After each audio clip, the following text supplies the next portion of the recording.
వ్యవసాయ కమిటీలు ఏ విధంగా పనిచేస్తాయి? ముఖ్యంగా మీరు హైదరాబాద్ వ్యవసాయ కమిటీకి వైస్ ప్రెసిడెంట్ గా ఉన్నారు. ఈ మార్కెట్ కు తీసుకొచ్చిన ఏ వస్తువు గానీ రైతు లాభాలతోని బయటపడాలని మా ఆలోచన. అంటే మీకు అనిపిస్తుందా కాంగ్రెస్ ప్రభుత్వం వచ్చిన తర్వాత ఈ దళారీ వ్యవస్థకి కొద్దిగా కట్టడి చేసి రైతులకు న్యాయం చేస్తున్నారు అనిపిస్తుందా?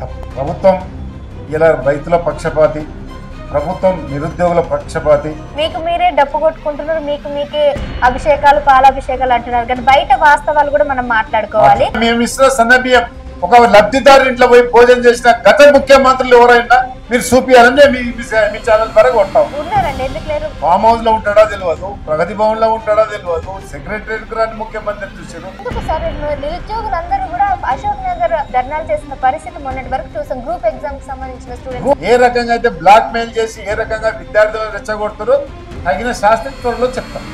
విద్యార్థులు చేసినటువంటి ఏ నిరసన కార్యక్రమం ఉందో దాంట్లో నిజంగా న్యాయం ఉందని అనుకోవాలి. ఈ రోజు బీఆర్ఎస్ కు మీరు సహకరిస్తురా?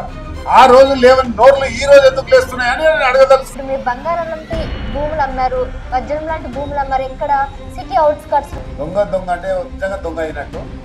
అసలు ఆ యూనివర్సిటీకి సంబంధించిన భూముల దగ్గరికి మేము పోతే కదా శాస్త్ర గారు ఏం రావంటారా?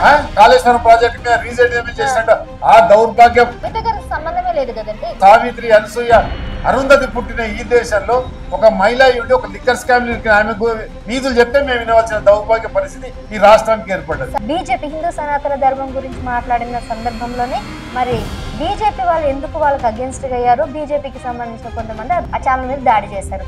జర్నలిజానికి అర్థం లేకుండా పోయింది. ఈ మీడియా సంస్థల మీద దాడుల్ని ఏ విధంగా అరికట్టాలంటారు? జెండాలు ఎజెండాలకు మీరు ఎప్పుడైతే అప్పుడు పోకపోతారో అప్పుడే జర్నలిజం బతుకుతారు. సన్నబియ్యం ఇవ్వడం జరుగుతా ఉంది. సో ఇది నిజంగానే ప్రతి ఒక్కరికి లబ్ధిదారులకి చేకూరుతుందని అనిపిస్తుందా? ఎవరైతే సన్నబియ్యం పండిస్తారో వాళ్ళకి 500 రూపాయలు బోనస్ ఇవ్వడానికి కూడా ఇలా రాష్ట్ర ప్రభుత్వం ఉంది. దొడ్డు బియ్యం పరిస్థితి ఎట్లా? అతివృష్టి అనావృష్టి రెండు జరుగుతాయి. ఆ టైంలో ఖచ్చితంగా రాష్ట్ర ప్రభుత్వం ప్రజల పక్షాన ఉంటుంది, అదేవిధంగా రైతుల పక్షాన. మహిళలకి తులం బంగారం ఇస్తామని అంటున్నారు. ఎప్పటి నుంచి ఎదురు చూస్తున్న మహిళలకు ఎప్పుడు గుడ్ న్యూస్ చెప్తారు? మేనిఫెస్టోలో పెట్టిన అన్నింటినీ కూడా ఈ రాష్ట్ర ప్రభుత్వం అందించే దిశగా రాష్ట్ర ప్రభుత్వం ముందుకు. హెచ్సీ మీరు ఎలాంటి నిర్ణయం తీసుకోబోతున్నారు? కోర్టు పరిధిలో ఉంది కానీ నేను మాట్లాడవలసిన అవసరం. ఈ టీమ్స్ కావాలని ఒక ధర్నా జరిగింది. ఎస్ఐ కాంచి కానిస్టేబుల్ వాళ్ళే.